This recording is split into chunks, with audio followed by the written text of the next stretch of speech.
Non? Ah ouais, excuse. Pas la musique.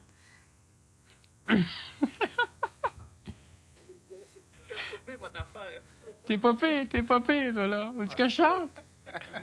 Je sais pas ce que je dis, moi, je suis pogné dans l'astral. Si t'avais le paquet de questions d'astral que j'ai dans les mains, tu serais pogné, toi aussi. Feu, on t'écoute. Bon, ici, Daniel, il y a une question qui Il y a Qui une m'a question, été on va dire moi ça. m'a été expliquée un petit peu, qui fait beaucoup de sens. Parle-moi de la compétition olympique ou autre, soit des compétitions de hockey, baseball, soccer, football, ainsi de suite, ou compétition politique, par exemple. À quoi sert-elle? Vient-elle de l'astral et sa raison d'être, surtout? Bon, la compétition, premièrement, vu l'étape évolutionnaire où l'homme est rendu, c'est quelque chose... La compétition olympique, c'est quelque chose qui est extraordinaire puis qui pourrait régler énormément de problèmes en ce qui concerne nos apocalypses, ou etc. Le seul handicap qu'il y a, c'est que la compétition olympique, présentement, ne règle pas le problème. Elle ne fait que nous démontrer qu'il existe un problème. Parce que tu as les Olympiques à Moscou, mais tu n'en entends pas parler. Ça fait 8 ans que tu n'as pas eu d'Olympiques sur la télévision à Montréal. Tu as eu les Olympiques de 76 à Montréal et les Olympiques de 84 à Los Angeles. Et puis, à Moscou, on n'a pas entendu parler. Le contingent soviétique et leurs pays dépendants ne sont pas à Moscou. Il y a toujours des choses dans le genre, ce qui fait que normalement, disons qu'à l'époque de la Grèce, les Olympiques, c'était le fun. Pourquoi? Parce que même les pays en guerre, il y avait une trêve qui était respectée pour les Olympiques. Puis en plus des sports, ben, on essayait d'impressionner évidemment les ennemis, puis on essayait aussi de régler les problèmes. Aujourd'hui, les trêves ne sont pas respectées. On a présentement à Los Angeles, il y a du monde qui vient de l'Irak, mais il n'y en a pas de l'Iran. Pourquoi? Ils sont en guerre. Alors, il y a des choses dans le genre. La compétition, c'est quoi? Ben, premièrement, c'est la base de notre système d'éducation, ce qui est totalement ridicule. La compétition olympique, c'est moins pire. Pourquoi? Parce que vous allez voir des championnats de boxe ici à Montréal, puis on n'a pas le même genre d'atmosphère que les championnats de boxe olympiques. C'est-à-dire que, comme hier, on a vu les haltérophiles, par exemple. Alors, il y a un athlète qui vient pour lever son poids, puis qui manque son coup en premier essai, et on doit à 3 essais. Le monde applaudit tout. Deuxième essai, manque son coup. Tout le monde applaudit même chose. Troisième essai, quand il monte sur le plateau, ça applaudit tout d'avance pour l'encourager, ce qu'on n'a pas ailleurs. Il va essayer de lever son poids, manque son coup, ça applaudit plus fort que celui qui a réussi à lever le poids. Alors, ce qui fait que, en fin de compte, si, mettons, que l'atmosphère des Olympiques, c'est vraiment différent de la compétition qu'on connaît, nous autres. Moi, si je vais, j'ai été longtemps en compétition de judo. Quand j'allais à une compétition, c'était pour moi. Je me battais pour moi, c'est-à-dire que je voulais voir que j'ai pratiqué des choses. Je me suis entraîné, puis en même temps, on peut voir un certain résultat et surtout une maîtrise sur notre système nerveux. Savoir si on va aux toilettes tous les 15 minutes ou tous les 5 minutes, ou ben non, si on y va pas. Si on est nerveux.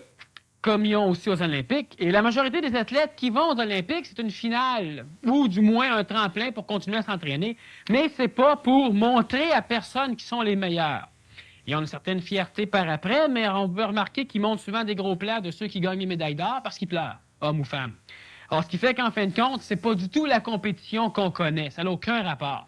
C'est une compétition qui est plus saine. La compétition, c'est astral, oui. Pourquoi? Parce que la psychologie même mémorielle nous enseigne, puis ça, on l'apprend à partir de notre tout jeune âge, quand on est haut comme ça, même quand on est en projet, jusqu'à aujourd'hui, où ce qu'on en est rendu. Elle nous enseigne, la vie nous enseigne, la société nous enseigne, nos parents, tout le système d'éducation nous enseigne que, premièrement, tu devrais être meilleur, parce que si tu n'es pas meilleur en mathématiques, en français, en conditionnement physique, en n'importe quoi, même en compteur de menterie, si tu n'es pas meilleur, ben, ce qui va arriver, c'est que des autres vont t'exploiter. Pourquoi? Parce que tout notre schéma de société est un schéma, justement, qui prône l'individualité et qui prône, évidemment, la suprématie d'un individu ou encore d'un petit groupe d'individus sur les autres, ce qui fait qu'on ne s'entraide pas entre voisins. Le Québec, surtout, de toute façon, il est reconnu comme étant un peuple qui vont beaucoup plus se nuire que s'aider. Si on regarde aux États-Unis ou si on regarde dans bien d'autres pays où ce que les individus vont s'entraider. Ça commence à changer parce que les jeunes sont tannés. Il y a quelques personnes plus âgées aussi qui sont tannées, mais encore là, la masse québécoise, c'est quelque chose qui a de la misère à se tenir, parce que trop compétitive. Puis on est tellement compétitifs, nous autres ici, puis pourquoi c'est pas bon? C'est que non seulement, je sais pas que je veux être le meilleur, c'est que je veux que tu sois pas bon. Alors, ce qui fait qu'il y a bien des choses qui se font en sport où on triche pour dénigrer l'autre. Moi, je me pratique pas pour être meilleur. Jusque-là, ça peut toujours aller. C'est un peu aberrant, quand même, comme système d'éducation, mais c'est moins pire. Alors, ce qui fait que, à l'école, ça va arriver souvent quand on est jeune, que tu vas froisser le devoir de quelqu'un, comme ça, tu es sûr que la maîtresse, elle ne l'aimera plus. Au lieu de toi faire mieux pour qu'elle t'aime, tu t'organises pour qu'elle aime plus lui, donc il va rester avec toi aimé. Bon, Ça baisse l'autre pour te monter. c'est ça. Alors ça, c'est un système de compétition, puis le Québécois, il est passé maître là-dedans. Disons que là-dessus, il a compétitionné tous les autres pays de la planète, il gagne. Et je pense, Daniel, que on parle un peu au passé aussi. Oui, ça, je dis, ça commence à changer. Les nouveaux, les jeunes... L'idée même, les jeunes surtout. L'idée même de la compétition, c'est quoi? C'est ça. C'est que moi, apprenant que n'étant pas... Premièrement, je peux constater que d'autres sont supérieurs à moi. Et moi, je vois au niveau de ma mémoire ce que je suis, ou surtout, ce qui est important, ce que je pense que je suis. Puis voyant ça, de par ma mémoire, parce que moi, je me connais pas d'après ce que je suis. Parce que présentement, je suis un bonhomme assis sur une chaise. Je suis bon, je suis pas bon, je peux pas me juger à partir du fait que je suis assis ici. Je peux dire je suis pas bon par rapport à ma mémoire. Je suis pas bon en telle chose, en telle affaire, en telle affaire, en telle affaire. Je vois les Olympiques, puis je vois un bonhomme faire le soleil autour d'une barre parallèle, puis après ça, il fait un triple périlleux arrière pour arriver à terre. Si à partir de lui, je me compare, je peux me trouver réellement pas bon. C'est bien évident. Mais notre compétition, tout le système d'éducation est fait dans le sens que tu dois avoir des meilleures notes. On met des petites fleurs, des petites étampes à ceux qui ont des meilleures notes. Ça encourage, mais c'est une façon, disons, qui est aberrée. Pourquoi? Parce qu'elle pousse l'individu qui est vainqueur à risquer de souffrir de complexes de supériorité, mais surtout, elle oblige la masse perdante à souffrir de complexes de culpabilité. Puis la culpabilité, bien évidemment, c'est l'échec de la compétition pour la grande majorité. Alors, ce qui fait que la compétition elle-même, c'est un phénomène astral. Pourquoi que je veux être supérieur à un autre? Si je veux m'améliorer moi, non pas pour être supérieur à moi, mais parce que c'est évident qu'en étant supérieur, logiquement, mentalement, pas émotivement, pas astralement, donc, si mentalement, moi, je sais qu'en m'améliorant, j'arrive à certaines choses que je peux faire que normalement je ne suis pas capable de faire.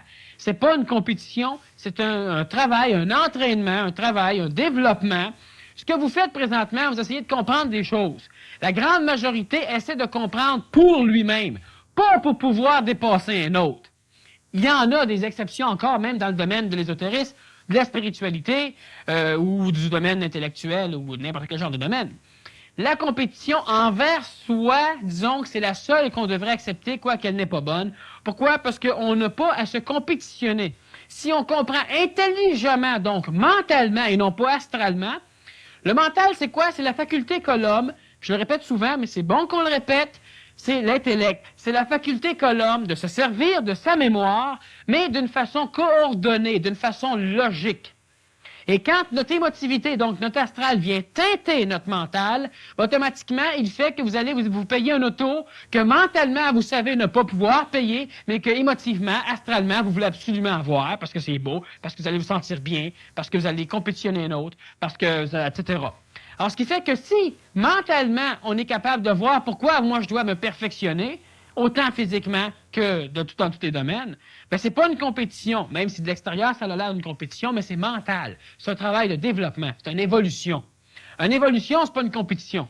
Une compétition, c'est pas une évolution. Alors, ce qui fait que, à quoi sert la compétition? Dans un laps de temps évolutionnaire où l'humanité ne pouvait pas avoir un mental qui lui permettait de comprendre l'utilité de s'améliorer, bien, automatiquement, en instaurant la compétition dans l'évolution de l'homme, puis ça, c'est pas l'homme qui l'a fait, ça date de bien longtemps, la compétition. Les Olympiques datent de la Grèce à l'époque de Sparte, puis de tout ça, d'Athènes puis de Sparte. Alors, ce qui fait que ça date de très, très longtemps, c'est dans l'époque de Philippe de Macédoine, d'Alexandre le Grand, justement.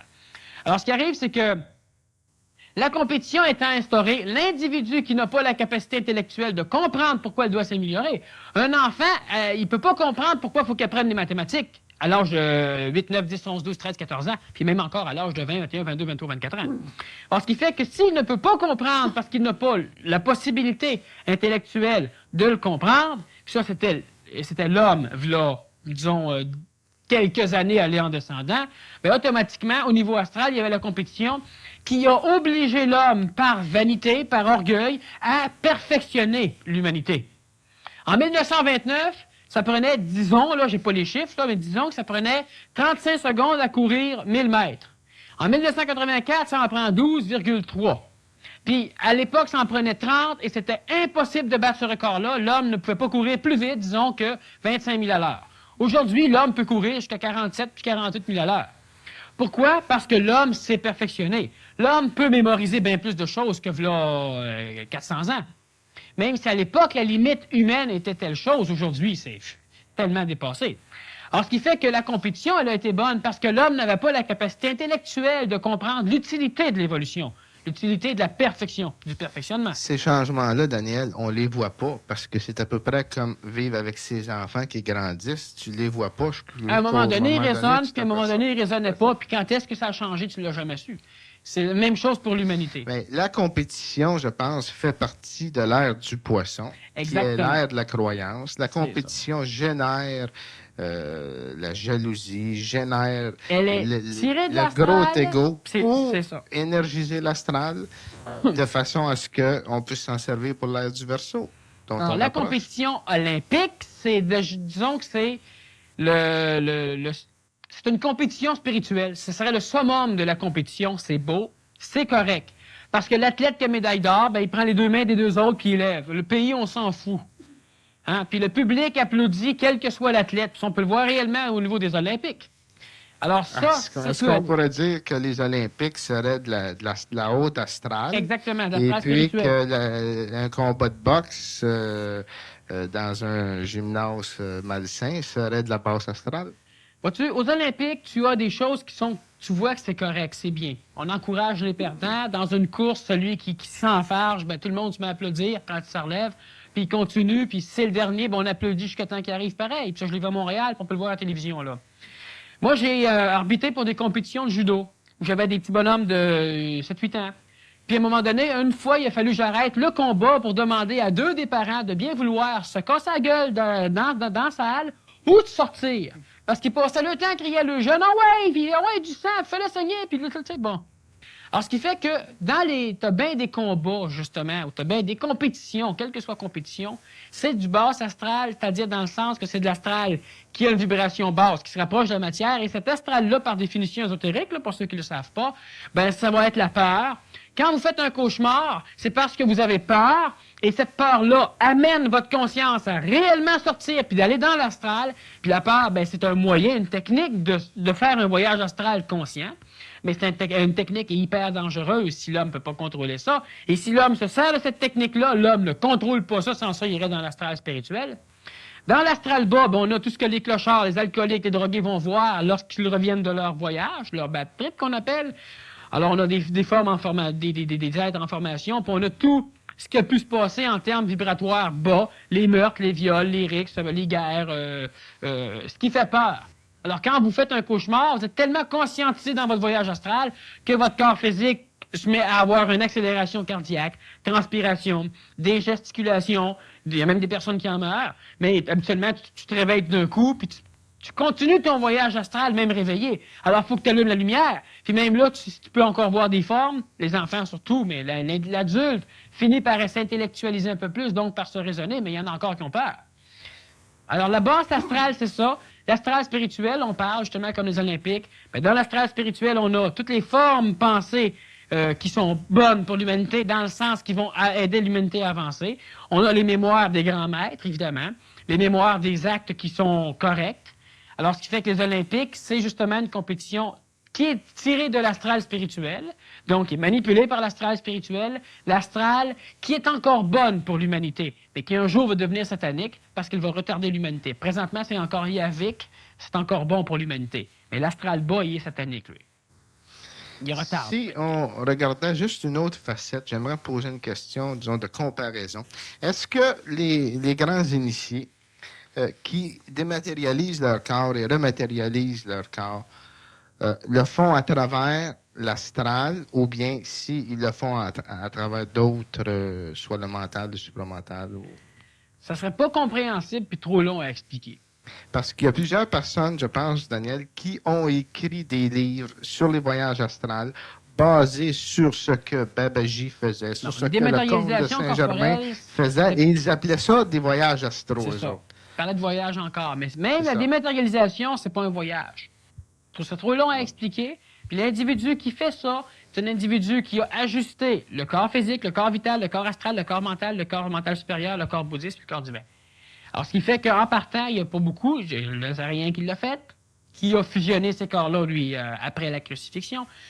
T'as Babaji, t'en as d'autres, mais c'est pas un voyage astral, puis ça n'a aucun rapport avec l'humanité présente, alors ce qui fait que ça sert à rien qu'on en parle pour l'instant. Parce que ça a mélangé beaucoup, a amené beaucoup de versions des voyages astraux, justement. Le fait de sortir du corps vient de là, je pense. Exactement, les gens, oui. pensant que, parce que le comte de Saint-Germain faisait Sors ça, de ton corps, que c'était un voyage possédé astral par ton qu'il corps. faisait. C'est ça. Ça, moi, juste faire une petite parenthèse là-dessus, je pense que ça peut être assez intéressant.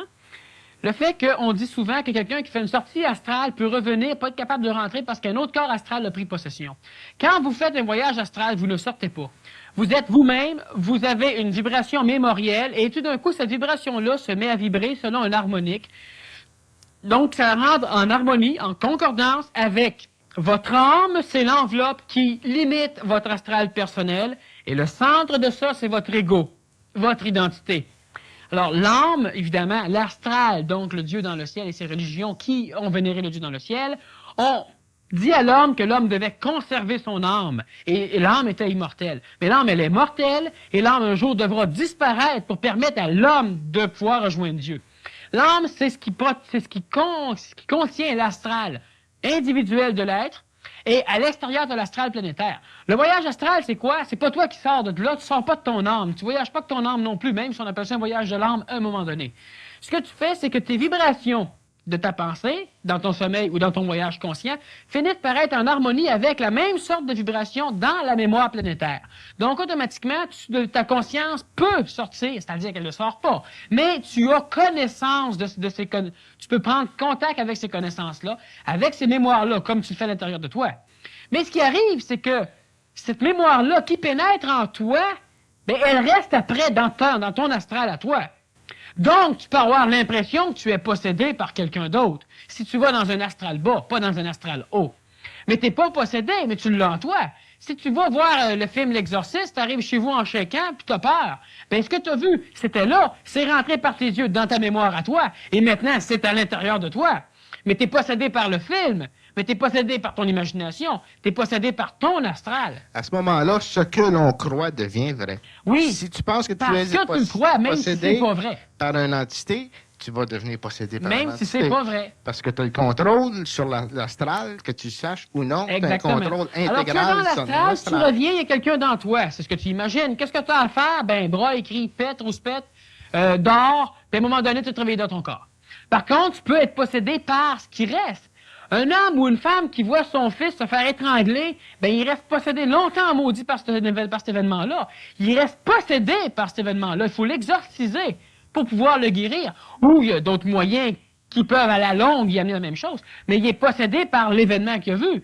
Tu le fais dans l'astral, tu le fais dans le physique, tu perçois juste par ta psychologie mémorielle. C'est parce que c'est dans ta mémoire que c'est là. Sans mémoire, c'est plus là. Même toi, si on efface ta mémoire, tu as un lavage de cerveau. Tu n'as même plus d'identité. Ben Satan ou n'importe quel être que tu crois te posséder n'aura pas d'identité non plus s'il n'y a pas de mémoire. Donc, il faut que tu aies une mémoire pour qu'il reste dans toi. Puis c'est justement comme l'événement ou comme un voyage astral. Mais tu ne restes pas possédé. Par contre, ça peut donner le même maudit feeling. Un exorciste, un lavage de cerveau fait dans une région déterminée de ton astral. Pour changer les vibrations. C'est ça. Au lieu de prendre parce que quelqu'un qui possède, c'est quelque chose de négatif, tu fais appel à des égrégores astrales, t'as pas le choix. Positif, automatiquement, ils viennent finir par augmenter les vibrations du phénomène négatif qui te possède, puis lui se transforme en quelque chose de toi. Maintenant, tu as dit, tu n'as pas le choix. Ça, c'est dans l'ère du Verseau. C'est pour l'homme. Dans l'ère où on est en train d'entrer présentement, les gens qui ont accès à l'énergie surmentale ou supramentale peuvent se servir de cette énergie-là pour... Oui, c'est très rare. Je te parle de la masse encore pour l'instant, oui. À un moment donné, ça va être la masse qui va pouvoir le faire, mais pas pour l'instant. Mais il y a des individus qui le font. Ce n'est pas nécessairement qu'ils le font, mais qui peuvent le faire présentement. Oui. Voudrais-tu expliquer le phénomène de ne pas être capable de dormir parce qu'on pense trop? J'ai souvent l'impression que ces pensées sont extérieures à moi et que ces pensées sont principalement émotives. Explique, s'il vous plaît, Robert. Bon.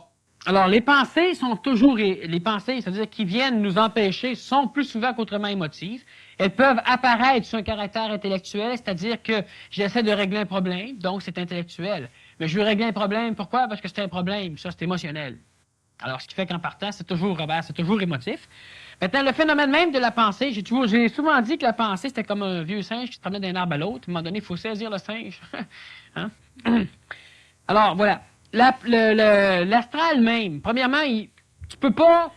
Le phénomène même de ne pas dormir, c'est parce qu'on n'a pas le contrôle. La partie mentale n'a pas le contrôle sur la partie émotive. Et ce qui fait que là, tu peux arriver à dormir en comptant, comme tout à l'heure on faisait. Tu peux arriver à dormir en faisant du sport, c'est-à-dire que tu prends des douches avant de dormir ou tu vas faire du jogging dehors, tu reviens. Il y a bien des choses qui sont une solution, disons, un peu plus rapide, mais en parler ici, ça serait parler de tout le discernement. On en a déjà parlé, puis on va le refaire, mais ça serait répondre à la question en faisant une conférence qu'on va faire à un moment donné. Mais c'est... les idées même, ce qu'on a justement qui vient de l'extérieur, peut venir de l'extérieur. Mais quand on parle de l'extérieur, en réalité, c'est toujours l'intérieur, c'est-à-dire que toi, tu es en contact avec d'autres choses. Mais ta conscience restant à l'intérieur de toi, tu peux pas dormir. Et si tu ouvres tes centres aussi, Daniel, il y a des gens qui, par exemple, vont lire, ils achètent la cosmogonie du Rancia, puis ils passent 1 heure, 2 heures, 3 heures par soir à lire ça, puis ils s'en vont se coucher. À ma connaissance, ainsi que l'ayant vécu, c'est impensable de dormir. Non. Parce que là, tu rouvres tes centres, tes vibrations, tu les hausses. Alors, tu attires une énergie plus subtile qui est plus mais forte, c'est un plus phénomène dense. qui peut éliminer aussi le besoin de fatigue. Mais Oui. ça, c'est quand même assez rare. Mais présentement, disons que je ne peux pas répondre clairement à cette question-là. Il faudrait qu'on se prenne le reste de la soirée pour y répondre. Puis je pense qu'il y en a qui On seront a pas quelques-uns. contents. De toute façon, Robert, à un moment donné, on va revenir là-dessus. Puis on va en parler, disons, de façon approfondie. Ce que tu amènes avec ça, premièrement, le phénomène de ne pas être capable de dormir. Là, on parle automatiquement du contrôle que n'a pas l'intellect sur l'émotivité. Parce que l'intellect, s'il sait qu'il doit dormir, ben il sait. Mais l'émotivité vient prendre sa place quand lui s'en va. Et puis, j'ai souvent l'impression que ces pensées sont extérieures. Ben ça, c'est typiquement astral. Elles peuvent être intérieures ou elles peuvent venir d'une mémoire extérieure à ta mémoire à toi, mais c'est parce que tu es en contact avec ça. Alors, ce qui fait que changer ton taux vibratoire sur l'instant, par exemple, il y en a qui vont se saouler. Bon, ben là, ils baissent leur taux vibratoire, sont plus en contact avec ce qui rentre, fait qu'ils peuvent dormir. Bon. Tu peux faire du jogging, comme je te dis. Tu peux crier. Je te conseille pas de boire, mais tu peux crier. Mais si tu arrives le moindrement à changer ton taux vibratoire, le taux même où ce que tu es présentement, c'est ça qui te met en contact, ben, tu peux arriver à dormir. Ou tu peux arriver à penser à d'autres choses. Donc, tu restes en contact. Mais c'est très, très, très, très long à expliquer. C'est une bonne question, mais disons que je peux pas répondre. Il y a plusieurs avenues Ouais, à ce serait voir, bullshit là. de dire que je réponds en 5 minutes à une question comme ça, non. Est-ce qu'en faisant un voyage astral, je peux aller dans les mémoires d'un musicien comme César Franck, par exemple, pour aller chercher des connaissances musicales qui pourraient accélérer mes études Tu musicales? signé Richard? Un petit bonhomme. Un petit bonhomme avec 2 petites pattes, puis 2 petits bras, puis une petite tête. Ah, c'est Richard. Dans l'astral, on peut aller fouiller dans n'importe quoi. On peut aller fouiller dans des connaissances directes. Il n'y a aucun problème. Ça amène à augmenter les connaissances musicales. Mais le seul problème qu'il y a, vois-tu, c'est que quand on veut faire quelque chose comme ça, c'est que c'est un désir émotif, c'est un désir astral, parce qu'on voit qu'on pourrait être mieux, puis qu'on ne l'est pas, puis qu'on cherche à l'être, etc. Plus facile, plus vite. Oui, mais ça, c'est pas grave. Ça, on a souvent dit que c'était pas bon, mais ça, c'est pas grave. L'homme intelligent fait plus facile et plus vite. Lui, il est wise, il est intelligent. Le cave, il fait plus difficile Et et plus long. l'attirance de ça, habituellement, la Mais, raison de ça, habituellement, c'est pour faire ça. plus Oui, rapidement. mais vu que c'est un désir émotif et astral, tu peux avoir énormément de complications à le faire parce que tu vas voir d'autres choses. Puis comme c'est un désir émotif qui dirige ton voyage astral, ce qui est la majorité des cas quand même, ben ce qui va arriver, c'est qu'en voyant d'autres choses, tu peux être continuellement distrait par d'autres choses que tu vas voir, ce qui fait que ça peut être très long avant que tu arrives là. Bref, ça peut être plus rapide à un individu à apprendre à jouer de la musique qu'apprendre à faire un voyage astral pour apprendre à jouer de la musique après. Mais c'est évident que quelqu'un qui peut en faire, qui peut aller là, va le faire. Mais quelqu'un qui peut en faire, qui commence à en faire consciemment, au niveau où est rendu le petit bonhomme ici, là, ben, ce qu'il va faire, c'est que quand ça va marcher, ben, il va aller chercher des choses drôlement plus intéressantes que la musique. La musique, c'est bon en mot à dit. Il va apprendre à jouer de la musique en allant chercher d'autres choses. Parce que tu ne faut pas croire qu'il y a un grand maître sur la terre que si tu lui donnes une guitare des mains, il ne pourra pas jouer de la guitare. Il va jouer de la guitare, Ouais. même s'il ne l'a pas appris. Alors, ce qui arrive, c'est ça.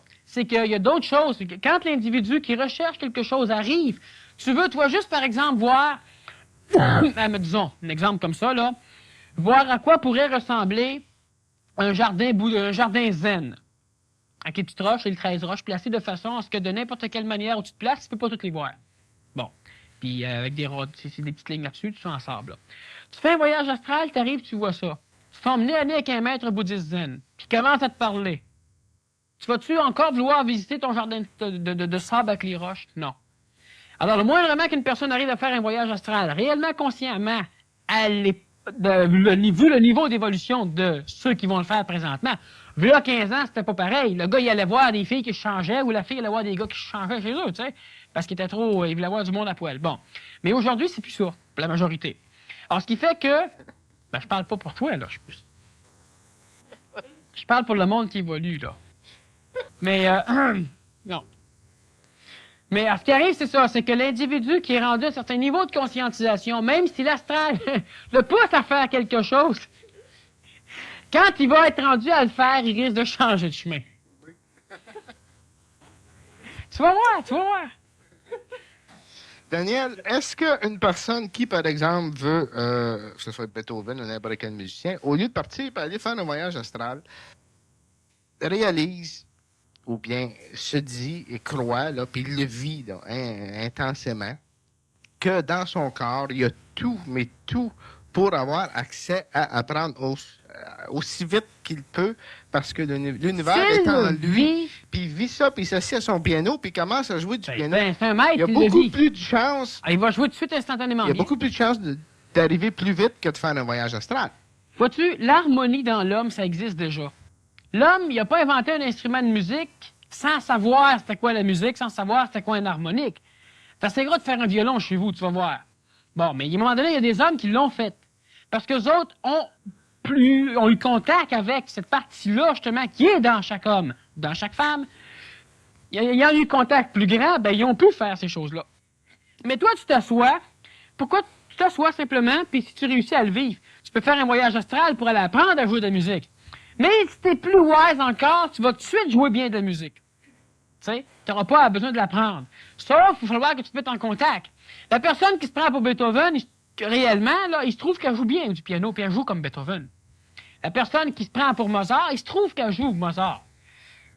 Ah, mais là, il joue avec l'astral s'il se prend pour... là, moi, je parle de quelqu'un qui est conscient de la situation. Au lieu de se faire manipuler, il va manipuler l'astral, c'est-à-dire qu'il se met en contact. Moi, sur le piano, puis je le fais. Oui, mais si un fou peut le faire, un gars intelligent peut le faire avec. Hein? Ce qui fait que si toi, tu es conscient de ce que tu fais, tu peux le faire. Il n'y a aucun problème. C'est évident. Tu es en contact direct avec ton astral, avec des mémoires. Comme il y a des individus, tout d'un coup, qui vont faire certains actes dans certaines situations dangereuses, des choses bien coordonnées, bien correctes. Après ça, les autres, ils comprennent pas comment ils ont fait, puis ils l'ont jamais vu, mais là, ils savaient. C'était pas Dieu, c'était pas quoi que ce soit, c'est simplement qu'à ce moment-là, il se trouve que leur harmonique astrale, individuelle, était en contact avec la connaissance de l'astral de cette chose-là. À ce moment-là, est-ce qu'il y aurait eu aussi une autre énergie qui serait venue s'infiltrer? Très rare, très rare. Tellement rare qu'on n'en parle pas. Puis si on en parle, il y en a plein qui envoient partout. Okay. Ce qui fait que j'aime autant qu'on n'en parle pas. Parfait. Mais à un moment donné, tu te coupes. Puis là, j'ai fait telle chose, j'ai serré bien mon bras, puis ça a arrêté, j'ai-tu bien fait? Ben, t'as bien fait parce que tu serais pas là pour me le compter si tu l'aurais pas fait. Mais tu sais, il y a des choses que tu ne sais pas. Il y en a d'autres qui sont tellement pris par leur astral qu'ils vont se mettre à crier carrément à la place, puis qu'ils vont tous aller à la maison. Mais il y en a d'autres qui, tout d'un coup, font quelque chose qui a de l'allure. Il y en a qui se cassent une cheville et qui rentrent chez eux à pied. Il y en a d'autres qui se cassent une cheville et qui savent tout de suite, d'instinct quoi faire. Mais cet instinct-là, c'est simplement la mémoire astrale de quelqu'un qui l'a déjà fait, d'un médecin, d'une connaissance que tu peux appliquer. Alors, à un moment donné, tu prends un extincteur, tu éteins un feu. Mais t'as-tu déjà appris à te servir d'un extincteur? Non. T'as-tu déjà regardé comment c'était fait? Non. T'es chanceux maudit d'être connecté avec une mémoire d'un gars qui savait s'en servir. À ce moment-là, tu penses pas à hier, puis tu penses pas à demain. Non, tu l'appliques. Tu l'appliques ou t'as peur. C'est ça. Un ou l'autre.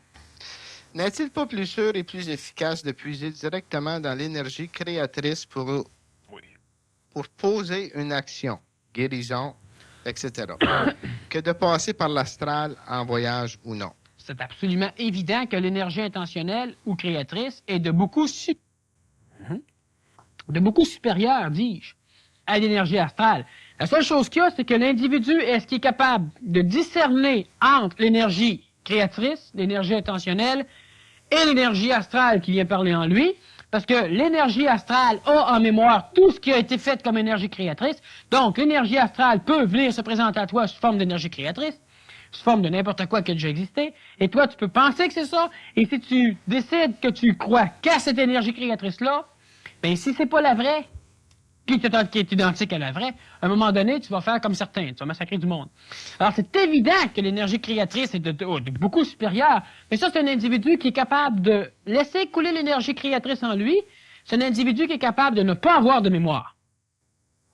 Et s'il n'a pas de mémoire, il vit donc avec le savoir instantané, qui est une des expressions du savoir instantané, c'est l'énergie créatrice, justement, qui te permet de savoir ce que tu as à savoir quand tu as besoin de le savoir, et de ne pas le savoir quand tu n'as pas besoin de le savoir. Savoir instantané, tu n'as pas besoin de mémoire pour ça. Mais ça, c'est évident que oui, et c'est là que l'homme s'en va. Mais pour l'instant, ben, si tu n'as pas le choix, tu ne sais pas tout, mais tu es mieux de lire des livres. Mais quand tu lis des livres, ben, faut pas que tu penses que tout ce que l'auteur dit dedans est vrai. Mais c'est la même affaire pour l'astral. Vu que tu ne peux pas faire ça, ben, fie-toi au moins à tes mémoires. Mais check-toi en maudit. Elle peut te tromper ta mémoire. Puis encore bien plus la mémoire de quelqu'un que tu connais pas. D'ailleurs, pour arriver à l'énergie créatrice, il faut contrôler, sans la contrôler, l'astral. Pour neutraliser l'astral. C'est-à-dire qu'il faut transmuter l'astral en d'autres choses. Oui. Ouais. Voilà. Oui, c'est plutôt ça, oui.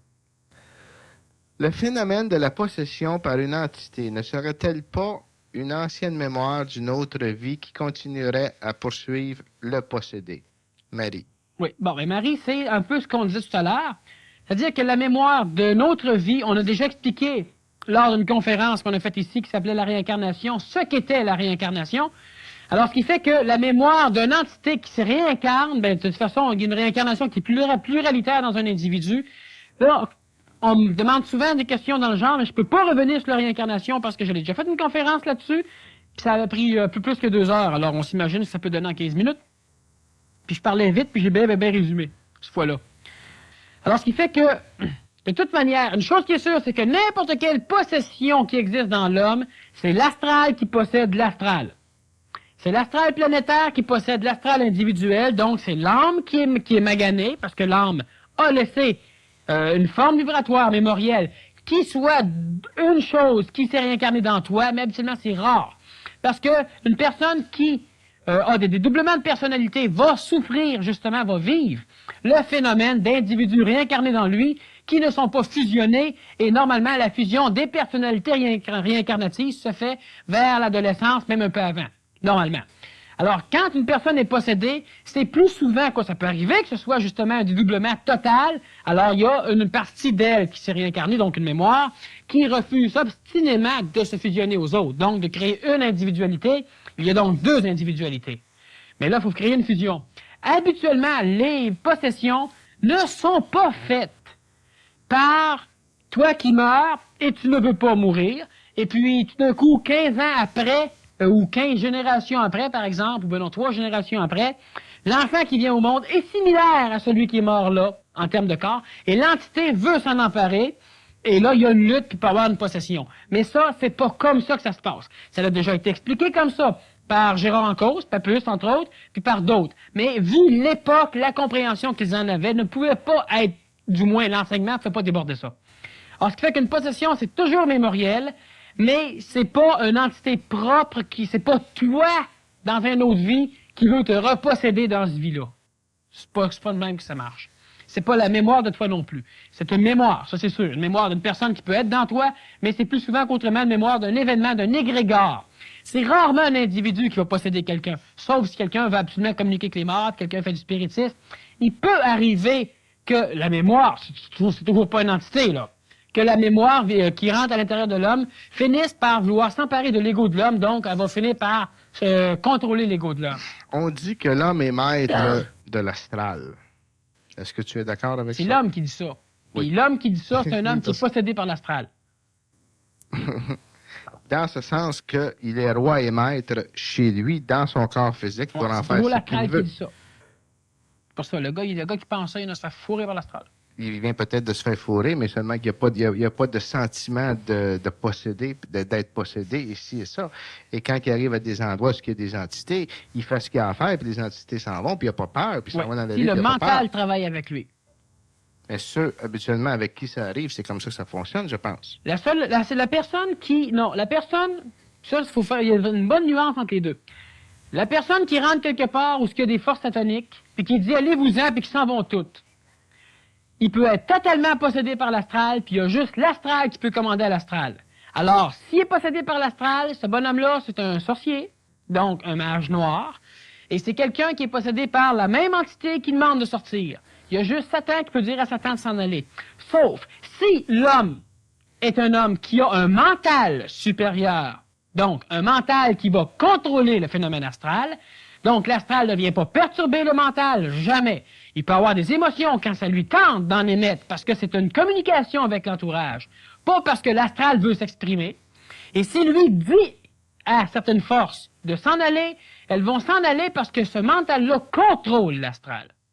Mais la majorité des individus qui font ça sont assujettis à l'astral, et l'astral, pour leur donner l'impression qu'ils contrôlent, va obéir au phénomène astral qu'ils ont en eux, qui est égoïste et qui leur donne une espèce de complexe de supériorité personnelle, là, que c'est pas nécessaire qu'il démontre aux autres. Mais lui, il a rien qu'à dire telle chose, puis ça s'en va.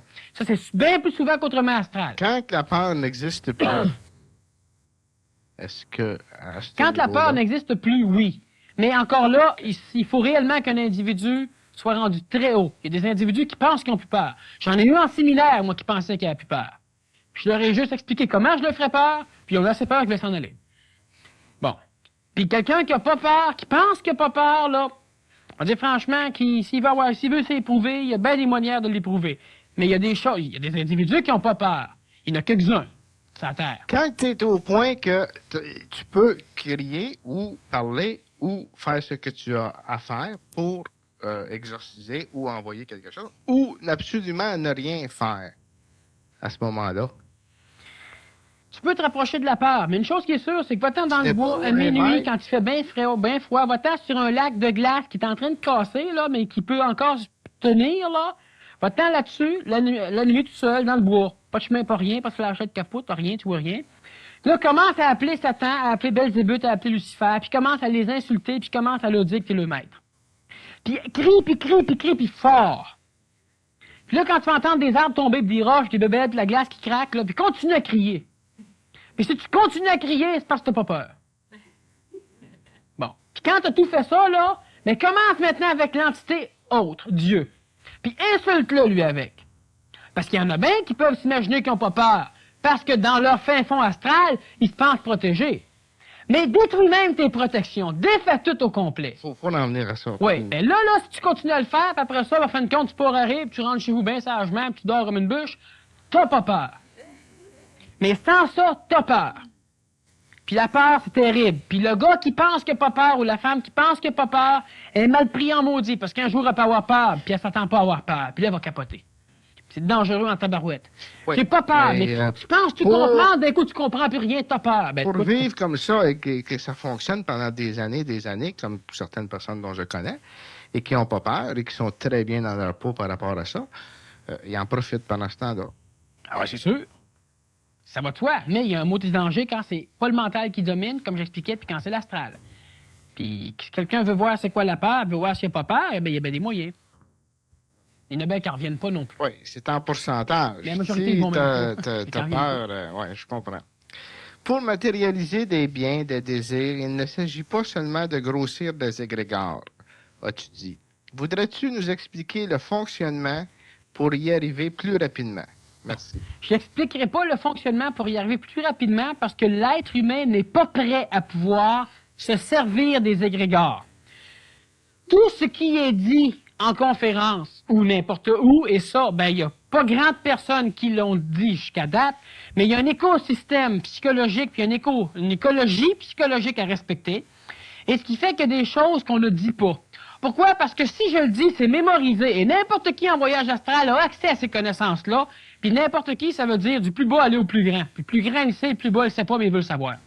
Alors, ce qui arrive simplement, c'est qu'ils m'ont juste expliqué le phénomène. À un moment donné, l'homme va être capable. Il y a certains individus qui vont commencer pour le démontrer. Ça va venir d'ici 2 ans. On bâtit un égrégore, on bâtit quelque chose, un immense château qui flotte. Si on est capable de le faire descendre dans l'homme, ben automatiquement, l'homme peut s'en servir. Mais l'homme, présentement, ne fait que le bâtir. Et l'homme croit s'en servir en le bâtissant. C'est vrai. C'est-à-dire que on parle de guérison, l'homme ne guérit pas, l'humanité ne guérit pas personne, mais l'homme, en voulant faire ça, ben, va le faire. Mais pas lui. Dans 2000 ans, quelqu'un va pouvoir se servir de la force accumulée par tous ceux qui ont voulu le faire, mais qui ne l'ont pas fait. Mais eux autres voulaient une guérison, ils vont en avoir une. Peut-être pas eux autres. Les personnes réincarnatives plus tard. Mais à un moment donné, ce qui va arriver, c'est ça. C'est qu'un individu qui va pouvoir se servir de ça. Le Nazaréen s'en est servi. Il y en a d'autres qui s'en sont servis, qui se sont servis de l'égrégore de tout le monde. Pourquoi qu'il fallait absolument que tu aies foi et que ta foi t'avait guéri? Mais il fallait que tu viennes agglomérer des morceaux sous l'égrégore. Et Jésus, pouvant se servir de l'égrégore, pouvait faire de quoi? Bon, mais même un individu qui n'avait pas foi, à un moment donné, pouvait être guéri. Ce qui fait que vers la fin de son ministère, quelqu'un qui faisait rien que le côtoyer de proche se trouvait être guéri. Parce que l'égrégore était rendu assez puissant. Aujourd'hui, il est puissant, mais il est puissant.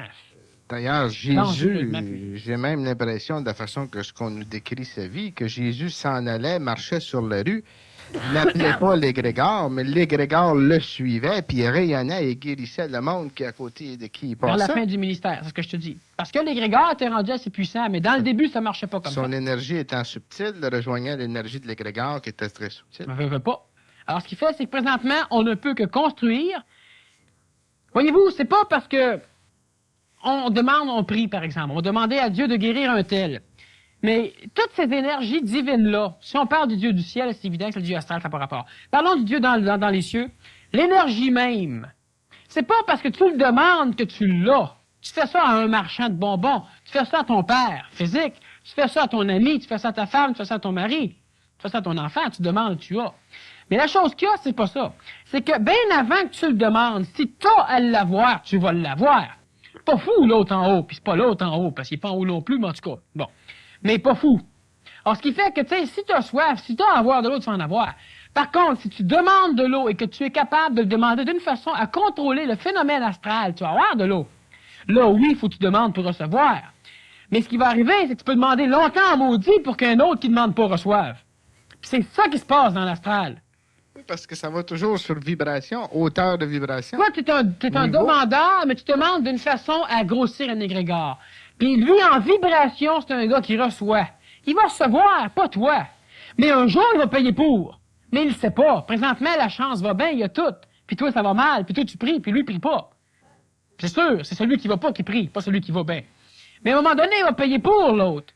Mais ça, c'est une loi karmique qui a rapport à la mémoire, qui a rapport à l'astral. Alors, ce qui fait que présentement, on peut bâtir des égrégores, mais l'homme, je veux pas expliquer comment s'en servir parce que, justement, l'homme n'est pas prêt. C'est l'astral qui se servirait de ça. Imaginez-vous Adolf Hitler qui sait servir de ça, qu'est-ce qu'il va faire? Présentement, on a des armes, on achète des fusils, on barre nos portes. On a un paquet d'inventions faites par notre intellect, mais faites pourquoi? Pour pouvoir assouvir nos peurs astrales. On a des armes nucléaires parce qu'on a peur. Alors, si on est capable de réussir à savoir comment prendre un égrégore qui se promène, le descendre sur la terre et s'en servir, ben la personne, vous êtes peut-être que vous êtes dans des bonnes conditions ce soir, mais la journée qu'un gars va passer, qui va tout approcher votre char à coup de masque, qui va vous cracher dans le visage, qui va s'en aller, ben vous allez le désintégrer, ce gars-là. Hein? Si vous savez comment. Parce que vous êtes encore trop émotif, trop astral, ce qui fait que c'est pas encore à la portée de l'homme. Ça va le devenir. Puis c'est drôlement utile à l'homme que l'homme continue à grossir cet égrégore-là. Parce qu'à un moment donné, quand un individu va le descendre sur la terre, il va avoir de quoi réveiller. Alors, c'est bon de continuer à prier. C'est bon de continuer à faire ces choses-là, c'est absolument bon. Pas utile pour l'instant, mais ça n'a pas d'importance. L'homme qui pense que pour l'instant, que pour lui, c'est un homme qui vit pas non plus. Ensemble, ceux qui prient sont en train de sauver l'humanité, mais peut-être pas la leur, mais l'humanité pour le vrai. De remplir un contenant. Quand il est plein, il y a un individu d'énergie qui va servir à plus tard. C'est ça. Quand quelqu'un meurt et qu'il va dans l'astral, c'est pour faire quoi et où vont-ils après? Me répondre bien bêtement, bien brièvement. Il faudrait simplement se référer à la conférence de la réincarnation. Ça serait trop long d'y revenir, puis on explique c'est quoi le purgatoire, les phases purgatorielles, les schémas. Je pense que ça sera la meilleure chose à faire pour avoir une réponse réellement là, qui aurait de l'allure. Ça serait réellement trop long parce que je pense que le temps avance puis on a pas mal de...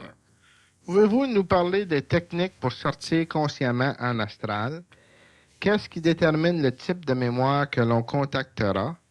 Le monde de l'astral qui déborde du monde physique est constitué de vibrations. Point d'interrogation. Tout est vibration. Il n'y a rien qui n'est pas vibration. Puis, je peux parler des techniques pour sortir consciemment en astral, mais je peux en parler, ça, je donne un cours justement là-dessus. Alors, ce qui fait que, là, comme ce nom, vu que c'est des techniques pratiques, ben on le fait en pratique. Puis, je pense que là, on est un peu trop nombreux. Alors, il y a des cours que je donne justement sur le voyage astral. Il y en a un prochainement au mois d'août, je me souviens pas la date. 15. Le 15, en tout cas, vous pouvez demander à Mario si vous voulez avoir plus de renseignements. Présentement, là, je peux pas, mais on le fait. Il y a des cours que je donne justement là-dessus. Viendra-t-il un temps où l'astral planétaire sera détruite? Peut-on corriger nos mémoires astrales personnelles négatives? Absolument. L'astral, ben, absolument, la dernière question. L'astral planétaire ne sera jamais détruite. Il n'y a rien qui peut être détruit. Tout ne peut qu'être transformé. Et l'astral planétaire, comme l'astral individuel, si vous voulez détruire votre astral, ben, c'est votre astral qui veut détruire votre astral. Comme quand votre pensée pense qu'il faut qu'elle arrête de penser, ben, qu'est-ce qu'elle fait? Ben, elle pense qu'elle arrête de penser. Fait qu'elle pense tout le temps. Alors, c'est la même chose. L'homme qui veut détruire l'astral, ben, ou l'astral qui veut détruire l'astral ne se détruira jamais. Il va se donner des impressions. À un moment donné, l'astral va finir par évoluer, c'est-à-dire qu'en termes de vibration, elle va augmenter. Et quand une vibration, elle est plus haute, on dit que la personne, elle est haute. Hein? Elle est haute en évolution. Alors, peut-on corriger nos mémoires astrales? Mais absolument. C'est-à-dire que ce qu'on corrige, c'est pas la mémoire. La mémoire, elle n'est pas fautive. Mais on va corriger, nous, le vomissement continuel qu'a l'astral de cette mémoire-là dans notre conscience. Hein? C'est ça une mémoire négative. Une mémoire négative, c'est une mémoire qui nous nuit. Mais la mémoire elle-même n'est pas négative. Quelqu'un qui voit un cheval puis qui a peur, ben c'est pas une mémoire négative. Parce qu'un cheval ou une mémoire de cheval, c'est pas négatif. Même si tu as donné un coup de sabot, ben non, il t'a fait d'autres choses sur toi. Ça va neutraliser. C'est ça. Il y a des techniques qui vont s'enseigner à partir de cet automne. Il y a des choses qui peuvent être faites justement pour qu'un individu puisse arriver à se servir de ses mémoires quand il en a de besoin. Ça, c'est le mental qui fait ça. Alors qu'automatiquement, quand c'est le temps de rire, tu ris. Puis quand c'est pas le temps de rire, ben tu ris pas. Puis quand c'est le temps d'avoir peur, t'as peur. Puis comme c'est jamais le temps d'avoir peur, ben t'auras plus peur.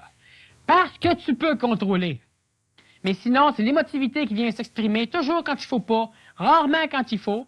Puis elle, tout ce qu'elle veut, c'est s'exprimer. Mais ça, le mental peut savoir quand il faut. Alors, on peut corriger, disons, le vomissement continuel de notre mémoire astrale dans notre conscience. Mais les mémoires sont pas négatives, là, mais on peut améliorer ça d'une façon absolument parfaite. Comment on mémorise une mémoire pour avoir des choses matérielles? Bon, disons que je vais sauter cette question-là. C'est une question d'ordre astral. Comment on mémorise une mémoire pour avoir une chose matérielle? C'est comment qu'on forme une forme pensée, comment que je me répète simplement, je vais avoir tel auto, je vais avoir tel auto. Alors, c'est des techniques. La prière, c'est une forme de technique. Je pense qu'il y a plusieurs livres qui ont été écrits sur les formes de prière. Les Rose-Croix ont une certaine forme de prière. Les catholiques ont une forme de prière. En passant, Raphaël Paillard va donner un séminaire sur qui va couvrir la magie. tout ça, un séminaire de 9h le matin à 9h le soir sur les techniques. Et la magie, c'est ça, la magie, c'est la prière. On a les mages qui sont les sorciers blancs, donc la magie blanche. Puis évidemment, on a la magie noire qui est les sorciers noirs. Un mage, normalement, c'est blanc, puis un sorcier, c'est noir. Alors, ce que Raphaël fait sur la magie, bien évidemment, il faut bien comprendre par là que c'est la magie blanche. Comme Merlin, hein, c'est le seul qu'on connaissait, disons mage, mais il y en a eu d'autres. Le mage, c'est quelqu'un qui est blanc. Alors, ce qui fait qu'il y a des techniques pour le faire. Mais la chose importante, c'est pas de réussir à avoir quelque chose de matériel. C'est de savoir si réellement on en a besoin, puis si réellement on a en masse d'énergie pour pouvoir mettre de l'énergie dans l'obtention d'une chose matérielle et d'en garder assez pour pouvoir vivre réellement heureux tant qu'on ne l'a pas. Si on a des enfants, de s'en occuper. Si on a une femme, un mari, de s'en occuper. De continuer à travailler. De continuer à vivre sur le moment présent. Puis ça, c'est l'énergie devrait être placée là. Bien plus que dans l'obtention de choses matérielles. Quand l'individu comprend ses problèmes, bien les choses matérielles, il ne veut plus les avoir pour régler un problème. Parce qu'il n'y a plus de problème. Puis quand un individu n'a plus de problème, ben il y a bien des choses matérielles qui a peu de besoins, puis des choses matérielles qui réussit à transformer pour l'adapter à ce qu'il y a de besoin. Alors, avant de placer de l'énergie dans la recherche de l'obtention d'un phénomène matériel, il y a des techniques pour faire ça, mais c'est bien plus important de canaliser l'énergie dans le moment présent qu'on vit. Vous êtes malheureux, vous pensez en ayant un gros système de son ou une grosse maison, vous allez être mieux. Ben, c'est faux. Pourquoi? Parce que vous n'avez même pas l'énergie pour être heureux là. Vous n'aurez pas l'énergie pour obtenir la chose matérielle. Elle doit prier longtemps en tabarouette, puis quand vous allez l'avoir, ça va faire 15 ans que vous n'en voulez plus. Alors, ce qui fait qu'il faut faire bien attention à ces choses-là. Ça se fait.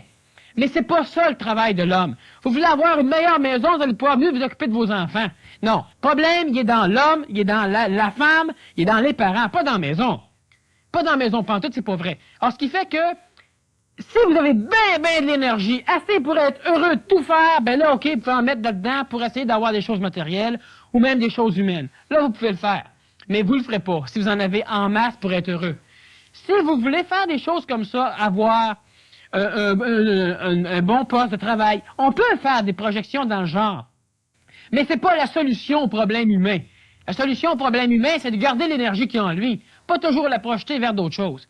Parce qu'on ne sait pas ce qu'on veut exactement. Qu'est-ce qui peut vous rendre heureux présentement? Gagner 1 million à loterie, ça peut ressembler à ça, parce qu'avec 1 million, vous allez être capable d'essayer le char, c'est pas ça, de nos poubelles, d'essayer le système de son, c'est pas ça, de mes poubelles, d'essayer la maison, c'est pas ça, de ma poubelle. 1 million de dollars, on pense, ça peut nous rendre heureux. Quand on l'a, ben là, on n'ose même plus rien faire avec, on sait plus, à part quelques rares individus. Mais 1 million, on ne l'aura pas. Vous voulez avoir une nouvelle robe, une nouvelle paire de pantalons, un nouvel système de radio, n'importe quelle chose matérielle, mais vous ne vous connaissez pas.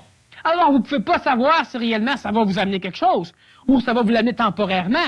Mais temporairement veut dire que vous allez avoir peur de le perdre, veut dire que vous allez souffrir, surtout quand vous allez l'avoir perdu, veut dire que vous allez recommencer la démarche, puis recommencer à mettre de l'énergie. Il faut mettre l'énergie dans ce qu'on est présentement, bien plus que dans la recherche. Bien important. Daniel, avant de faire des projections pour obtenir des choses matérielles, si l'individu se référait aux paroles, je pense, qui ont été les plus importantes de l'enseignement de Jésus de Nazareth, qui était de faire la volonté du Père, au lieu de penser que c'est des choses matérielles que tu as besoin, si tu demandes si c'est la volonté du Père... Oui, c'est vrai, mais le maudit problème là-dedans, c'est que l'homme ne discerne pas le Père du ciel, le Père de l'astral, le Dieu créé par l'homme à son image et à sa ressemblance, du Père dans les cieux. Mais une chose qui est sûre, c'est que ce que tu désires avoir, si tu ne l'as pas présentement, c'est parce que tu n'es pas organisé pour l'avoir. Donc, si ça devait être là pour toi, c'est que toi, tu as fait un choix et tu n'es pas dans le bon chemin. Bon, si tu vas avoir comme l'autre, tu essaies d'avoir comme l'autre, ton chemin il est là, puis tu aurais tout, mais toi, tu vas essayer d'avoir comme un autre. Faut que tu suives le chemin de la vie. Puis le chemin de la vie, ben, on peut pas répondre là. Faut que tu prennes des décisions quand il faut en prendre, faut que tu n'en prennes pas quand il faut pas que tu en prennes.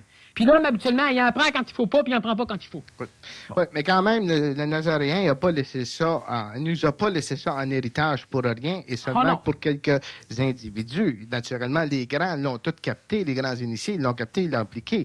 Mais la personne, par exemple, qui débute à penser qu'il faut faire la volonté du Père, le Père dans les cieux, qui lit mais la première volonté du Père que tu vas faire, suit à son ligne, là. C'est là. Elle est là, la volonté du Père. Premièrement, elle est là. Alors là, quand tu veux avoir une Rolls Royce, disons une chose matérielle, une Rolls Royce ou un grand chum aussi, ou ça, je vais prendre juste un exemple dont la sœur qui était ici au Québec, qui enseignait Marie d'Incarnation, pas Marie d'Incarnation, Marguerite Bourgeois.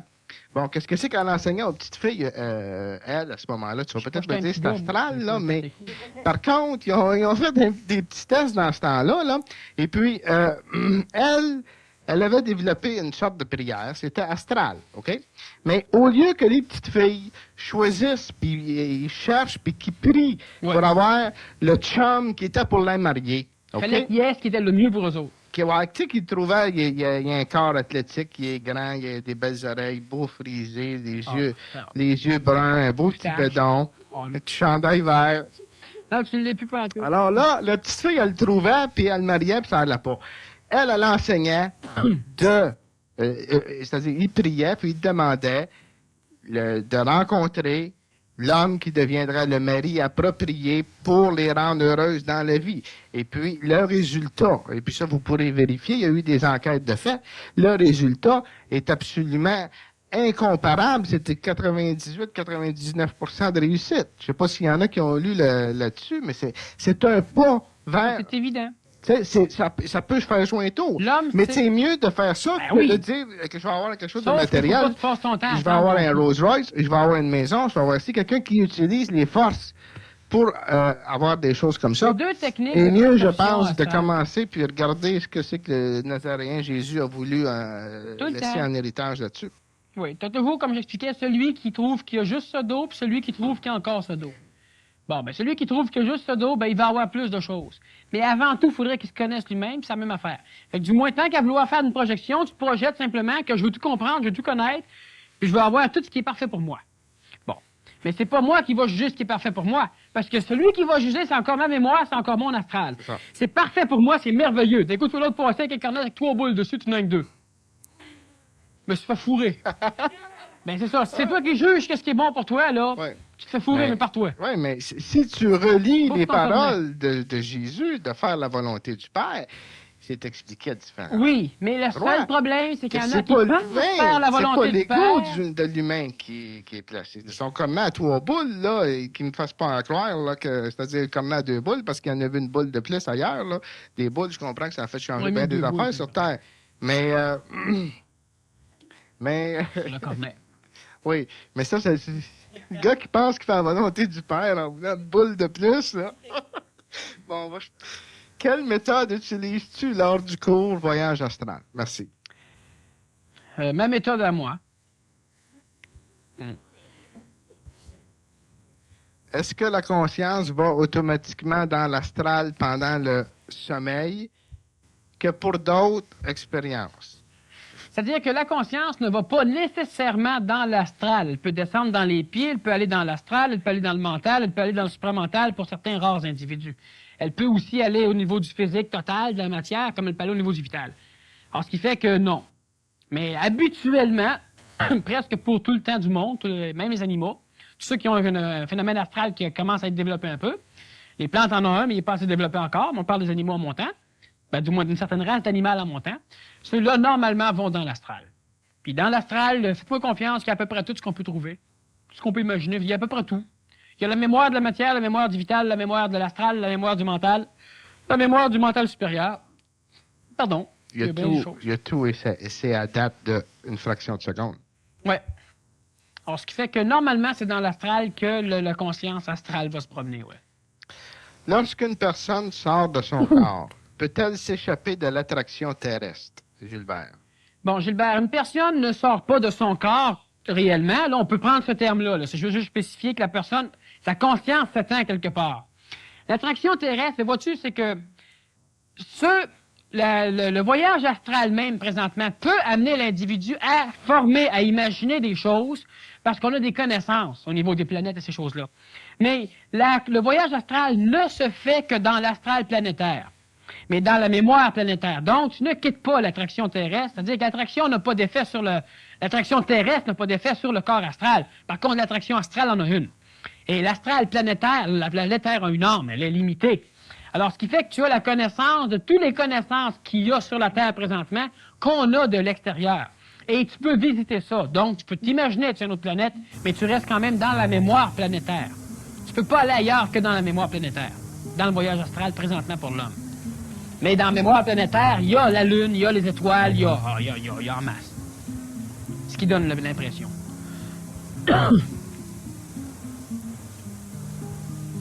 Lorsque les gens sont dans le coma, sont-ils en astral? Normalement, un individu qui est dans le coma est dans l'astral. Sauf qu'il peut être projeté dans l'astral à côté de lui, donc il peut se voir, comme lors d'un coma causé par un accident subitement, lors d'une anesthésie médicale, comme il peut se ramasser n'importe où ailleurs dans l'astral. Mais un individu qui est dans le coma est dans l'astral puis il reste vivant. Oui. Alors, sur ceci, Daniel, on termine la conférence de ce soir, qui fut très intéressante. Je te remercie.